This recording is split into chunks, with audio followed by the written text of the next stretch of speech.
Santorini, Greece. Mia had always dreamed of Santorini, the island of legends, where whitewashed houses clung to volcanic cliffs, and the Aegean Sea sparkled like liquid sapphire. Yet, as she stood on the deck of the ferry, watching the island come into view, she realized that no photograph could truly capture its magic. The towering cliffs, layered in shades of rust, ochre, and deep black, told stories of ancient eruptions that had shaped this crescent-shaped paradise. Atop these rugged formations sat villages that looked like they had been brushed onto the landscape by an artist's hand, their white walls glowing under the golden afternoon sun. As the ferry docked at Atheneo's port, a wave of warmth embraced her, sunlight reflecting off the pale stone, the scent of the sea thick in the air. The port was alive with movement, travelers disembarking, locals greeting new arrivals, taxi drivers calling out their destinations. Small cafes and tavernas lined the harbor, their menus promising fresh seafood, grilled lamb, and crisp Santorini wine. Mia took a deep breath, letting the rhythm of the island settle into her bones. She rolled her suitcase along the uneven pavement, searching for the taxi stand. A cheerful driver with sun-worn skin and bright eyes offered her a ride, and she gladly accepted. As they ascended the winding road from the port, Mia pressed her forehead against the window, mesmerized by the scenery. The road curved sharply, revealing glimpses of the deep blue caldera, Santorini's ancient volcanic crater, now a breathtaking lagoon. Sailboats drifted lazily across the water, their white sails stark against the endless blue.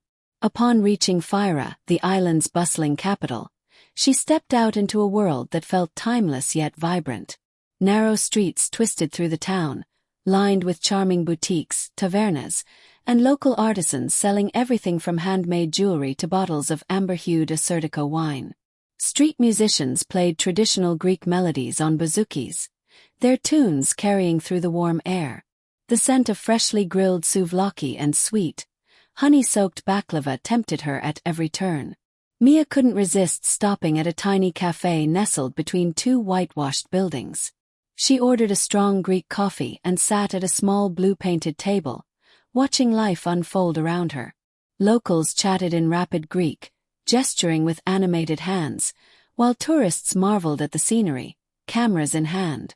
The walls of the cafe were adorned with faded black and white photos, snapshots of Santorini's past, capturing fishermen, donkeys transporting goods, and village celebrations. After finishing her coffee, she continued her journey toward Oe, the village she had long dreamed of visiting. She opted for a scenic route along the caldera's edge, where the world seemed to stretch infinitely before her. The pathway wound through cliffs and vineyards, past little chapels with bell towers that rang out softly in the distance. Donkeys trotted up the steep stone paths, their bells jingling as they carried goods to the hillside homes. The closer she got to Oe, the more surreal the landscape became. The sun was beginning its slow descent, casting long shadows over the terraced buildings. The famed blue-domed churches stood proudly against the horizon, their colors impossibly vivid against the golden sky. Bougainvillea cascaded down the white walls in bursts of fuchsia, swaying gently in the breeze. Mia felt an overwhelming sense of peace settle over her. There was something about Santorini that made time feel slower, softer. It wasn't just the beauty, it was the feeling of being completely present, of letting go of everything else. As she stepped into his heart, she knew this was exactly where she was meant to be. Whitewashed buildings. Mia had seen countless photographs of Santorini's famous whitewashed buildings, but standing among them was something else entirely. They didn't just look beautiful, they felt alive, as if they had absorbed the stories of generations who had lived within their walls. The smooth white facades stretched endlessly along the cliffs, gleaming under the bright Aegean sun. The buildings, with their curved rooftops and rounded edges, looked almost sculpted from the very rock they stood upon. Each house, each chapel, each little shop had a distinct personality, yet they all blended seamlessly into the breathtaking landscape. As she wandered the winding pathways of Oe, Mia reached out to touch the cool, plastered walls. Their surface was textured, shaped by centuries of tradition. The white color wasn't just for beauty, it had a purpose. She had read that the homes were originally whitewashed with lime to reflect the harsh Mediterranean sun, keeping the interiors cool during the scorching summer months. Over time, this simple necessity had become an aesthetic, a defining feature of Santorini's charm.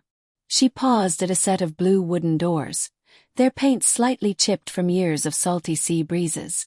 Beyond them, a hidden courtyard unfolded, an oasis of potted olive trees, a small stone fountain, and a table set with a bottle of wine and 2 empty glasses. The houses here weren't just structures. They were sanctuaries, designed to embrace the rhythm of island life. A soft gust of wind carried the scent of the sea mixed with blooming jasmine from a nearby terrace. Overhead, the bougainvillea spilled from balconies like cascades of pink and purple flames, their colors an enchanting contrast against the stark white walls. Mia couldn't resist snapping a picture, but even her camera couldn't quite capture the way the light danced across the surfaces, shifting with the time of day. She passed a small domed church with a blue roof that mirrored the sky.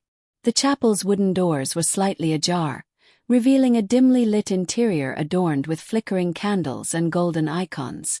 This was one of dozens of such churches, each built with love, often by families in honor of their ancestors. The bells from another church rang softly in the distance, their chimes blending with the gentle hum of life in the village. Further along, she discovered a boutique carved into the volcanic rock, a concept unique to Santorini. The island's architecture wasn't just about appearance. It was about resilience. Many of the homes and shops were built partially into the cliffs, offering natural insulation against the island's extreme weather. These cave houses, or ipaskofa, had been the traditional dwellings of fishermen and farmers for centuries, yet now they housed luxury hotels, art galleries, and charming cafes. Mia's steps took her to a rooftop terrace where she could see the entire caldera stretching before her. The sun cast a golden glow over the whitewashed village, turning it into something almost ethereal. In that moment, she understood why Santorini felt like a dream, because it was a place where history, nature, and human creativity had fused into something truly timeless. She closed her eyes for a moment, letting the warm stone beneath her fingertips anchor her to the present. Here, among the whitewashed buildings of Santorini, she felt more alive than she had in a long time. Stunning sunsets. Mia had seen sunsets in different parts of the world, but nothing compared to what she witnessed in Santorini. Here, the sunset was not just an evening occurrence. It was an event, a ritual, something almost sacred. As the day slipped into its golden hour, she found herself joining the slow-moving crowd making their way toward the best vantage points in Oe. The village seemed to glow in anticipation. The whitewashed buildings took on a warm, honeyed hue as the descending sun bathed them in soft light. Shadows stretched lazily along the cobblestone paths, and the Aegean Sea beyond shimmered, its deep blue now streaked with trails of liquid gold. The soft murmur of conversation filled the air as people gathered on rooftops, terraces, and along the famous castle ruins, each person eager to witness the island's nightly masterpiece. Mia found her spot on a stone ledge just below a small blue-domed church, its cross standing in perfect contrast against the pastel sky.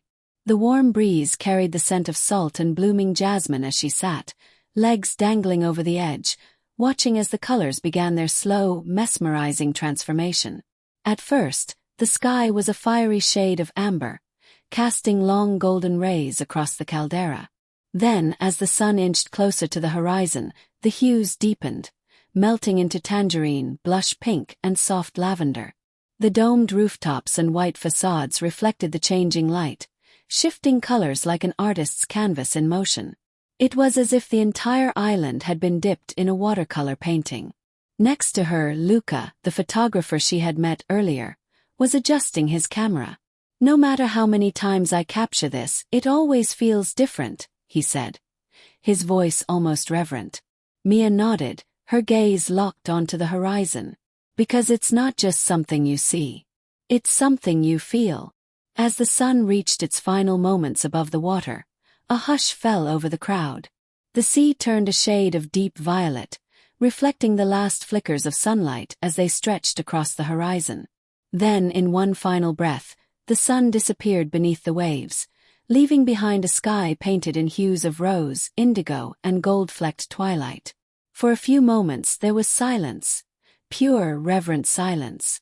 Then, as if waking from a dream, the crowd erupted into soft applause, a tradition among those who had just witnessed one of the most beautiful sunsets in the world. Mia let out a breath she didn't realize she had been holding.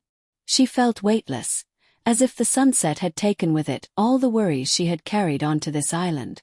The first stars began to twinkle above, and the lights of Santorini flickered to life, lanterns and terrace candles illuminating the night with a golden glow. Luca turned to her, a gentle smile on his lips. "Now you understand why people come here and never want to leave." Mia laughed softly, watching as a couple shared a quiet embrace nearby, the lights of a distant sailboat drifting in the darkness. "I think I do." The night air was cooler now, but the warmth of the sunset lingered within her. She knew she would remember this moment forever, not just as a sight she had seen, but as a feeling that had settled deep in her soul.